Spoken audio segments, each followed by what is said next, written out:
I'm just looking again at this video of Joe Biden with the gospel singers. Who looks at that and says what he needs is another 4-year term as president of the most powerful country on the earth? We've just sent it to the director. See if we can put it up on the stage. It is truly remarkable, even by Joe Biden's standards. Yes, he pooed his pants on the stage at the D-Day celebrations. Yes, he bent down in order to do so, like anyone who's ever had a toddler knows is the case. Yes, he was led away, finally and belatedly, by Dr. Jill Biden. But the question is, how long can this farce be allowed to continue? How long can the Americans pretend that this man is in charge? How long can the Americans pretend that this man is fit to have the nuclear football at his disposal? He could actually send the entire planet up in nuclear smoke whilst thinking he's ringing for an orderly or for the lavatory. This farce must end, and surely it will end if Joe Biden is the candidate in a Donald Trump victory. In which case, a whole new set of variables kick in. Hunter Biden is almost certain to go to jail for decades, at least if the judges follow the advice given by Joe Biden when a senator for other people convicted of the same offenses as his. In fact, you follow the Biden punishment policy, Hunter is going down for 25 years. The crack smoking, underage sex addict who bought an automatic weapon whilst under the influence of crack. It's definitely a 25-year stretch if Joe Biden's policy is to be implemented. Now, what does all this mean for the American presidential election? We'll be talking to the very sharp American commentator, Anya Parampil, about this later in the show. But Europe is where most of my attention has been this year. The European Parliament elections were truly remarkable. The AfD, the Alternative for Deutschland, the German nationalist party, scored a thumping victory over little soldier Schulz and an even bigger thumping victory over bonkers Baerbock, the stupidest foreign minister in the history of the world. You know, the one who accused one of our rivals of making a 360-degree turn. But the reality is the French general election is now going to attract most attention. It's an emergency general election called by President Macron because Marine Le Pen got 34% to his 14.9%. A humiliating rebuff that threatens the very nature of the French Republic itself, because Marine Le Pen has said that she's going to take France out of the new world order and that Macron is going to be under arrest. Well, that's what you call a constitutional standoff, because if Marine Le Pen wins a majority, as surely she now must, at least a plurality of the French Assemblée Nationale, then we're going to have a cohabitation of the most turbulent sort, with a different majority in the Assembly and a different political stripe in the presidential palace. Little Macron is done, finished, kippered. He might as well take his young bride away for a very long cruise. Because the reality is the public all over Europe demonstrated in France, in Belgium, in the Netherlands, in Austria, and in Germany a dramatic switch to anti-globalist parties, mainly of the right. Not the far right, this casual, foolish designation of everybody as a Nazi is, of course, a self-fulfilling prophecy. But the right, the nationalists, have trumped the globalists. They've trumped the WEF. They've trumped Davos. They've trumped the EU and they have trumped NATO, because the proximate reason for the total annihilation of the centre ground in the European Parliament elections is the economic crisis brought on by NATO's demand that these European governments sanction Russia, sanction themselves from cheap energy, buy expensive American energy instead, and see their industries literally ship out in the case of Germany and fall and fall and fall according to the other European economies. The public ain't going to take it anymore. Macron's idea of sending French forces to march into Odessa and start World War III is now dead in the water. And the idea that the European economies are going to send endless shed loads of money to little Zelensky, the chief martial law administrator in Ukraine, is also now dead. There's going to be a dramatic shift in European politics. And von der Leyen, whose father was, of course, a Nazi officer, has said it will be business as usual, but everybody knows that it will not, because in Germany, and very soon in France, and right across Europe, all these governments have got to face their people in an election. In the same year that the British and the Americans are facing crucial elections. Let me turn to the British election and the counterpart of Le Pen, the counterpart of the AFD, the counterpart of Wilders, the counterpart of Meloni, by the name of Nigel Farage, is back in frontline politics. And I predicted that he would double the public opinion poll ratings of his party. Well, it's really a private company called Reform UK Brackets Limited. Quite new ground this in British politics, that Farage would take the Reform Party to hitherto undreamt of heights. And it looks like I am correct. I often am. I said that Nigel Farage is the smiling assassin of British nationalist politics.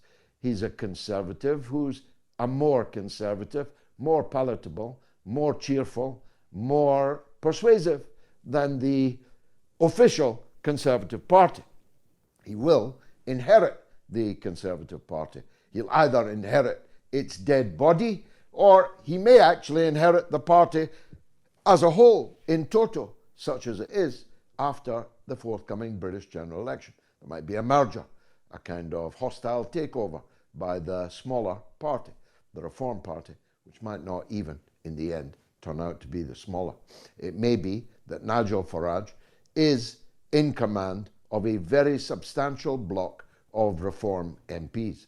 Here in Rochdale, where I'm fighting the election, it's kind of obvious already that his party is my number one rival, which is not the reason I'm talking about it, although it would be a good enough reason, because, of course, the point of all these nationalist parties is to scapegoat minorities, and it will start with racial and religious minorities, but it will not end there. These parties always have to have a whipping boy, because none of them, and Meloni is the acme, the exemplar of this, none of them are prepared to actually confront openly the forces that are really responsible for the misery of scores, hundreds of millions of people all across Europe. They cannot, will not, determine not to confront the system, the globalized capitalist system, which has beggared and plunged into penury and cold with its net zero 2030, net zero 2050. We're all going to be cold as well as poor. And none of these right-wing parties will do anything about that. None of them will nationalize key industries in their countries. None of them will actually withdraw from the euro. None of them will actually withdraw from the European Union. None of them will leave NATO. And although they don't want war with Russia, none of them will give Russia its money back either, and establish real economic relations again with the booming Russian and Chinese economies. None of them will do that because in the end, their radicalism is false, or faux if you are French.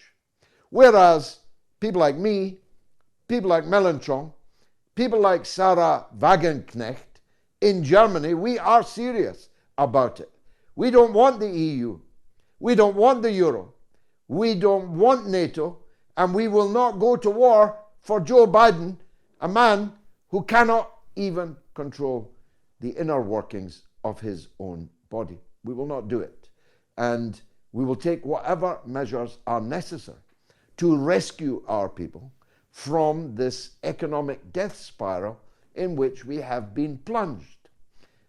Now, you're going to have to accept that the sun is rising in the east. It doesn't have to set in the west, only if you insist upon a zero-sum game competition with the east does it need to set in the west, because we simply cannot win any zero-sum game. We've lost at the starting line. My own brother-in-law arrived in Shanghai maybe a month ago, and he's already decided he's staying in China. He's asking for permission to live the rest of his life and work in China. And if you've ever been in Shanghai, if you've ever seen Shanghai, you know the reason why. It's like night and day.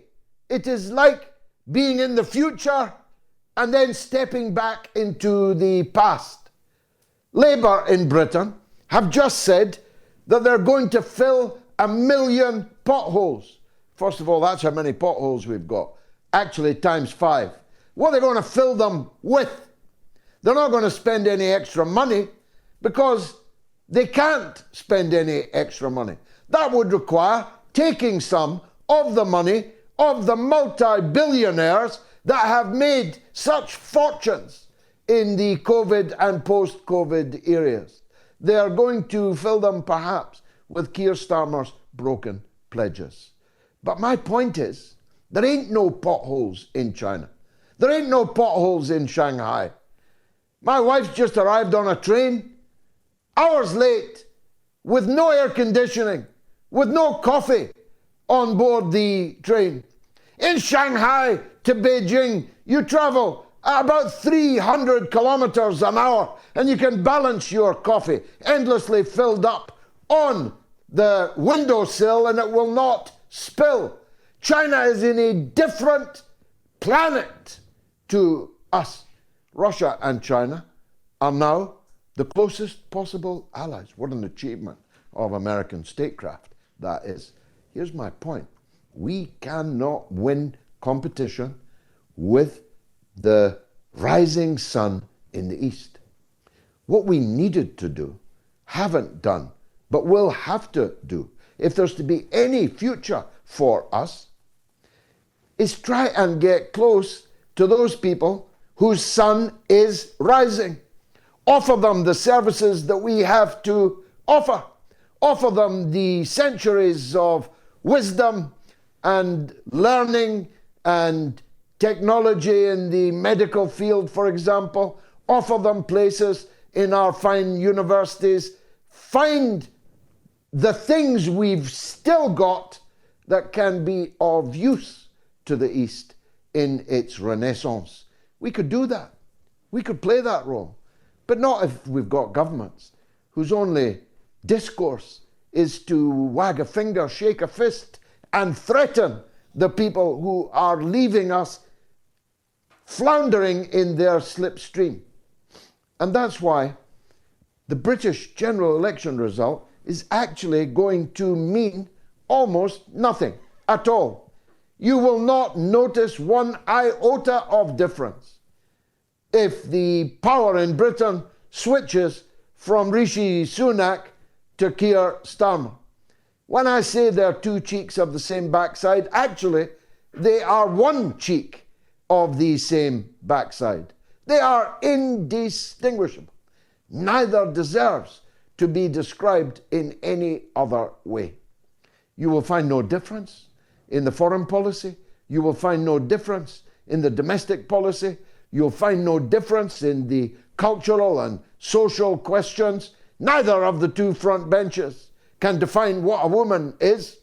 Both of the front benches think that a woman can have a penis and a man can have a cervix. Both of them will be on the endless LGBTQ plus A, or I missed out the 2SL. They're all on the same cultural, social page. They're all Blairites now. And that's why the British general election, unless Farage breaks through, unless we break through, will lead to the switching off of the Parliament channel all over the land. Nobody will be interested in anything that is happening in the British Parliament because nothing of any importance will be happening. Which leaves me time only to discuss the subject of our poll tonight. Will Israel accept the peace deal? Yes or no? Well, the truthful answer is maybe yes, maybe no.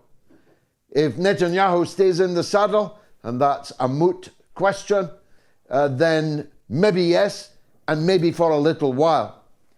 If Netanyahu is overthrown, then it's maybe no. One thing is for sure.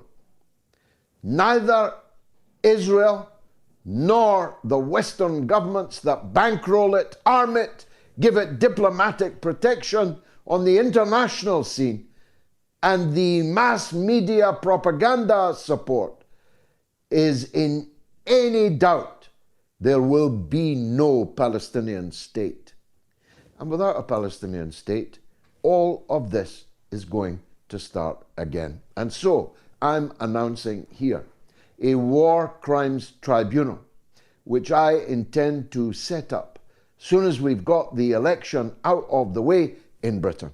If I'm re-elected, it will take place in Parliament. If I'm not re-elected, it will take place somewhere else. And the first people I'm putting on trial for reasons which you will understand are the journalists, the media, who manufactured the consent for Western governments to massacre, and maim well over 150,000 captives in an open-air prison who've been set upon by their guards and murdered and mutilated. Young children, their mothers, their fathers, their brothers and their sisters. 150,000. 16,000 children alone have been murdered in Gaza, a tiny place, in the last 8 months. But get this, 32,000 Palestinian children have had their limbs amputated. Twice as many as have been killed. It's a very, very big crime, you know.